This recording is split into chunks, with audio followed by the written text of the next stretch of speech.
So I really want to know from the beginning, how did Shahs of Sunset come to pass? Like how did it get approached? How did you get approached and why did you do it?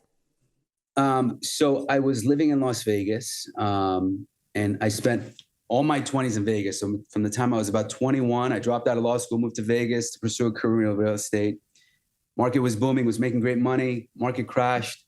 And I came back home with my tail between my legs, like thinking, okay, what the hell am I going to do with my life now? You know, like the real estate market's dead.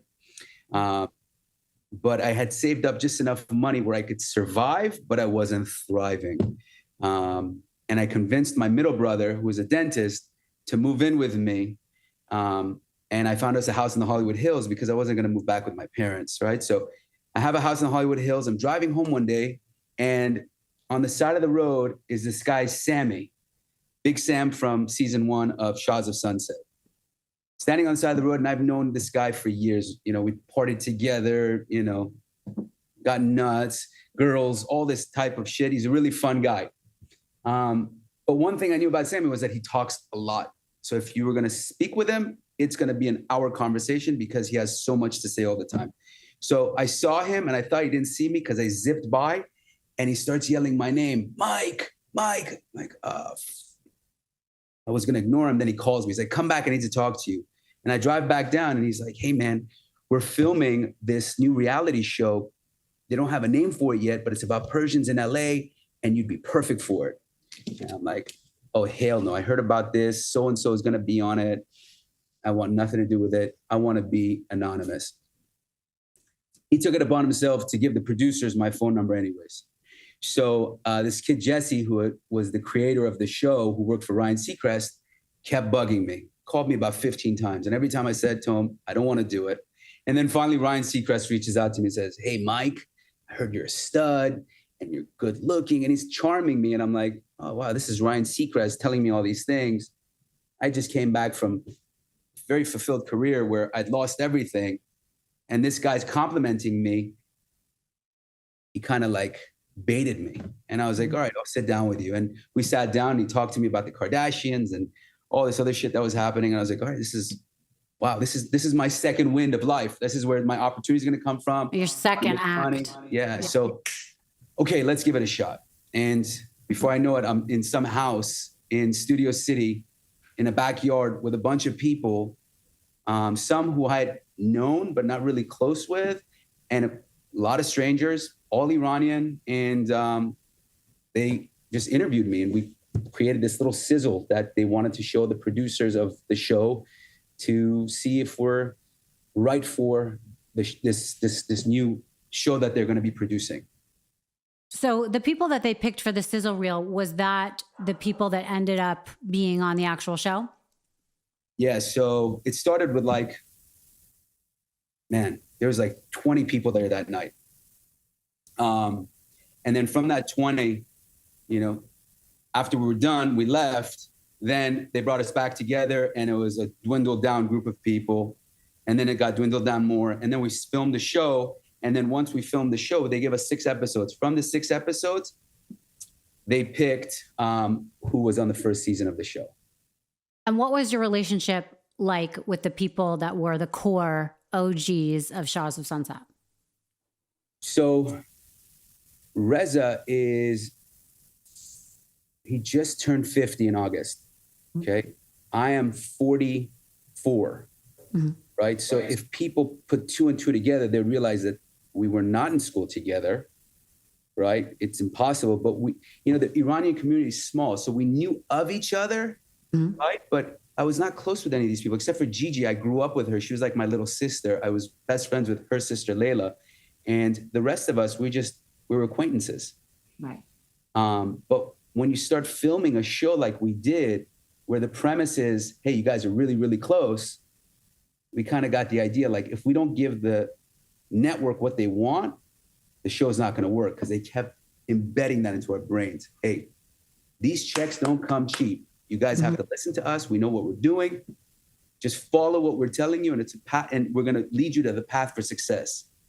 So obviously, after spending hours and hours and hours and hours together weekly as we filmed the show, we got close, right? Right. So it was like high school, you know, you create little cliques, and then within those cliques there's other cliques, and you know, we became close because it was like, wow, look what we're doing for the culture. We are creating a show about Iranians where once upon a time growing up, I would hide that I was Persian, right? I would tell people, no, I'm Mexican, I'm Italian. If I met a girl, I was like, yeah, I'm Italian. They're like, but your last name is Shouhed. Like, what is, no, it's Shouhed. You know, I'd make up shit just to like pretend to play the role because being Iranian wasn't cool.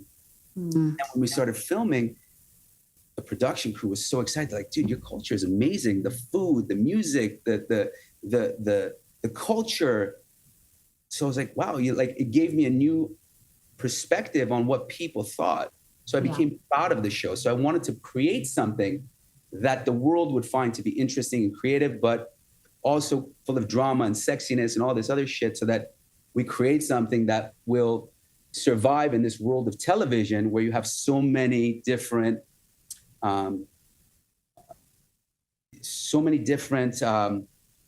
options. I wanted people to watch our show. Yeah, of course. We played ball.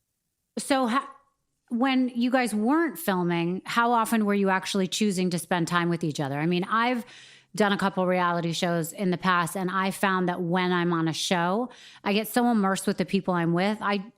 After 3 weeks, you feel like they're family. Like I was spending all my time with them, even when we weren't shooting. Is that what happened with you guys? So yeah, I'm trying to take myself back to season 1 because you know, after 10 years of all the shit I've been through with them, I'm a little jaded. But in the beginning, it was incredible. Like Reza was like my big bro, you know. Him being gay, being Iranian, being Jewish, and half Muslim. So he understood so many facets of life because he had dealt with so much, that I had this respect for him because he was out, he was proud, he was successful, he was flamboyant, he dressed well. So like I became super, super tight with him. And I remember like in the beginning, they gave us, you know, it was a part of a group chat. So all of us were texting each other, and MJ, before she met me, she'd call me like, hey, Mike, with like her little sexy voice and like flirting with me and like wanting to like, you know, like kind of, we were flirting with each other like we were going to hook up, you know, it was weird. And then, you know, me and Gigi, obviously we had our relationship, and we were friends, and I knew her since she was a little girl. And obviously me and Sammy, you know, he would make fun of me. He's like, you see, and you didn't want to be a part of the show, and now look, you're going to get so many girls and you're going to make money. And, you know, he always had his chip on his shoulder about that. And we would joke about that, but we all became very close because, like I said, we were filming for 10, 15, 20 hours sometimes a day, weeks on end, Wednesday through Sunday, every week for months. So you become close to these people because you spend the majority of your time with them. I spent more time with them than I did with my own family. And really like brothers and sisters. Yeah. And like during this time, did you decide to keep your day job, or were you trying to establish who you were as a real person in LA once you were there? Or you kind of let that go and just did the show? Nah, I mean, the first season we made like, I think like 3,000 an episode or something, you know, like nothing. So if I was just going to live off that, I'd be like impoverished, you know? So I was still working, selling real estate, hustling, doing what I could. And at the same time, you know, being a rock star by midweek till the weekend, because it was like no sleep, drinking, drama, you know, creating great storylines, you know, based on, I don't want to say it was lies or lives on the show, but no one's life is really that exciting all the time. It's not, I don't know anyone that's always doing something.